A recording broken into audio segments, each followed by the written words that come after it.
Hey guys, I'm Dov, and today I'm back with more Shadow and Blade Early Access.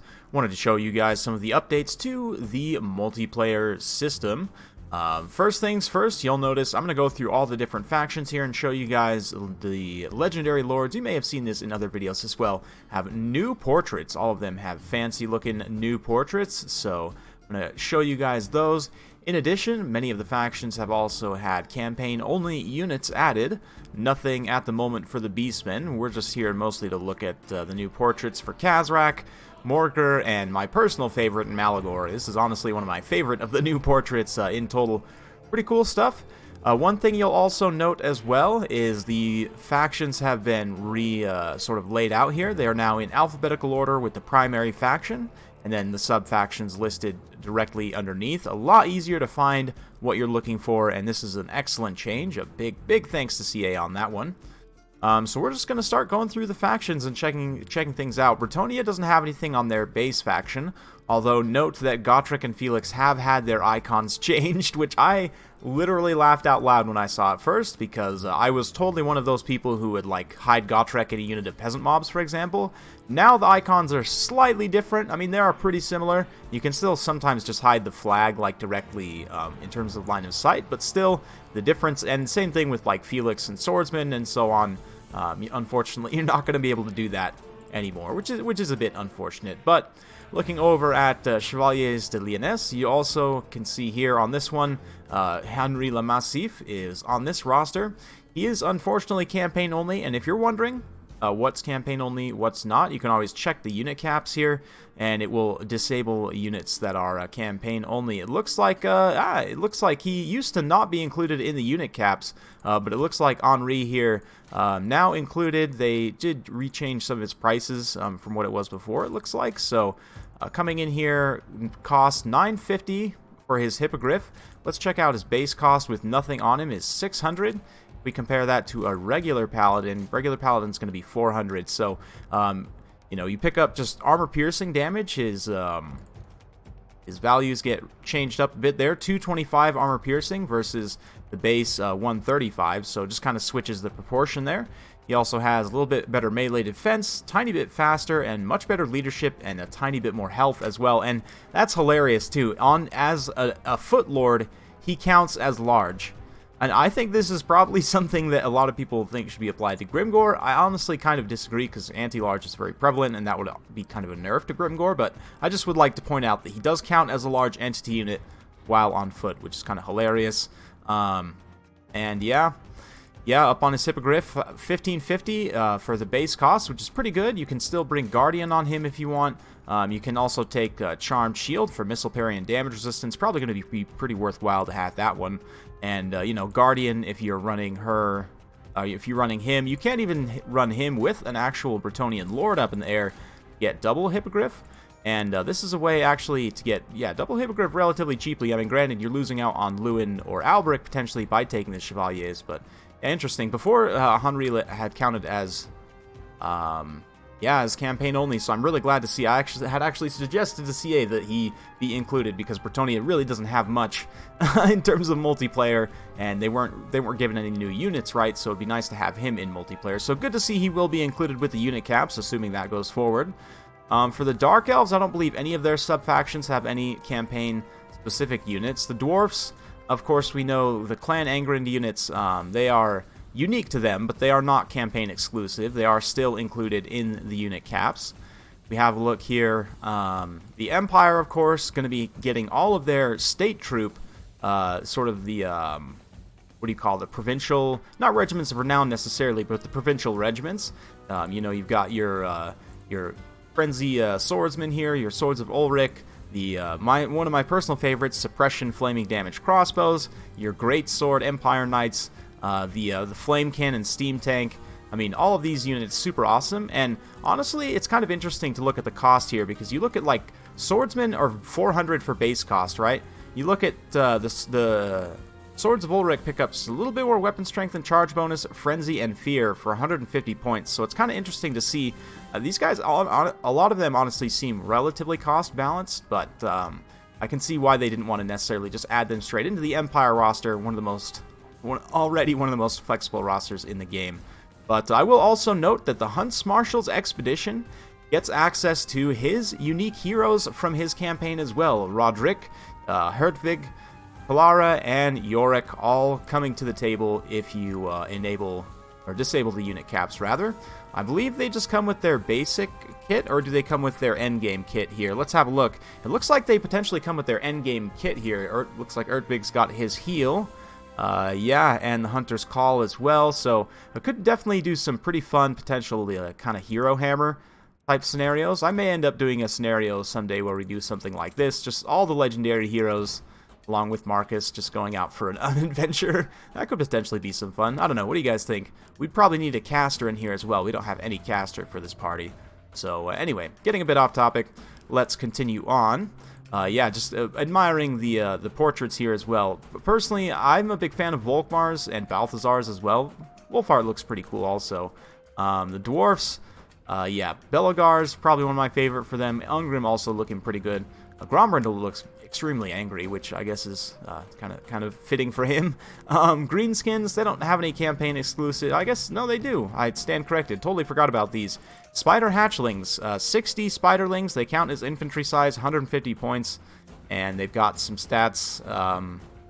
Yeah, they're basically like fast, low-health zombies, more or less. And then Super Squig, I believe this is the Bomb Squig. Yeah, Squigs go boom. From one of the campaign quest battles where you actually have to fight against like a bunch of bomb squigs. This, I believe, is that. So basically like your bloated squig, if you feel so inclined. High Elves, they've got a few campaign exclusives, but check out Alithanar's portrait. Has to be one of my favorites as well for them. He is looking fabulous. Their campaign exclusive units, speaking of Alithanar, this Hand of the Shadow Crown is basically like a Waystalker for the High Elves, but you don't have Arrows of Kurnos. He does have Loose and Slippery, but, you know, just your basic kind of armor-piercing foot archer hero, I guess. Alistair the White Lion as well is basically just like a prince that you can take as a hero. He's got a Grey Eagle, Sun Dragon, and Star Dragon as mounts, so you can actually take a hero-level Star Dragon. He's got Heroic Killing Blow, which you can see has had a little bit of a buff. And Foe Seeker as well. Also has this item, which costs nothing, I'm assuming, because it's not supposed to necessarily be in multiplayer, but still nice fun effect, plus 12% flame resistance map wide. You don't typically take fire damage against high elves anyway, but hey, that's a nice little fun kind of flavor add there. Potion of Foolhardiness as well. And we've also got the Gate Guard. These guys are basically like Lothern's Sea Guard, I believe, more or less, just more expensive and kind of better in a lot of ways. Yeah, they just have a little bit longer range, a little bit more weapon strength, a little bit better melee attack, so basically just like more expensive Lothern Sea Guard. I don't think it's necessarily wildly useful, but hey, definitely fun and cool that they are added, certainly. I like to see the variety there. Let's see, who's next? Lizardmen. They are going to get their blessed spawnings, and in terms of their the highlights for their new profile pics, it's like picture day at school for all the legendary lords. Man, I love it. Tic-Tac-Toes looks absolutely awesome, looking adorable. Lord Mazdamundi looks like the sun god in his portrait, so I'm digging that one. Tehenuin looks very, very scary, so I like that. Krokar looks like a lot of teeth, which I guess is kind of fitting. I like Gorox quite a bit too. Nakai it looks a bit like you trying to get a good picture of your dog and he's just not cooperating, which is kind of adorable. But yeah, also check out Lord Krok, his legendary icon there. And yeah, notice earlier that Gotrek and Felix, I believe, did not have updated. I'm hoping that they actually will get updated profile pics soon. But anyway, yeah, back to Lizardmen, I should say. They do get the blessed spawnings here, so blessed spawnings typically come with usually like increased health pools. Sometimes they have magic resistance, perfect vigor. I mean, it kind of just varies depending on the unit, but definitely a lot of pretty cool stuff there for the blessed units. Norsca doesn't have any campaign, or no, they do have some campaign exclusive stuff. That's right, they do have a couple. So you get the unit of Hell Cannons for 3,200, 3 Hell Cannons from their campaign. You've got the unit of Mammoths, 4 Mammoths in kind of a little herd there, each with about 130 weapon strength. And then you also got your 2, I really hope, I was talking to, giving CA some feedback, I really hope these 2 get added as actual lord choices for Norsca, because they don't have any caster lords at all, and honestly, how these guys are implemented right now is cost balance, if we come in and do a quick comparison here. So, let's have a look. Azric the Maze Keeper is essentially just Big Bird, right? And he has a metal shifting and fight or die. Has a mix of metal and death here. So aspect of Dread Knight, Soul Blight, and Fate of Buna, Searing Doom, Gehenna's Hounds, and Final Transmutation. So not the best sort of spread of each kit in my opinion. If you did Spirit Leech and Fate of Buna, and I would maybe trade out Final Transmutation for Transmutation of Lead, and then probably do like maybe, I don't know, Plague of Rust or something. Plague of Rust is just so good. But anyway, I'm kind of getting off topic. If we look here, if we cut him of everything, all his spells and abilities here, you'll see that he is basically just Big Bird, right? He's literally just Big Bird. I think there might be some minor stat variations from him and Sarthrel, but I mean 1650 for both is more or less one and the same. Yeah, the stats are basically the same. I want to say the Azric still has 60% missile resistance as opposed to 50 on Big Bird. It's not the biggest issue in the world. But likewise, this Kihar the Tormentor, he's got a mix of fire and shadows.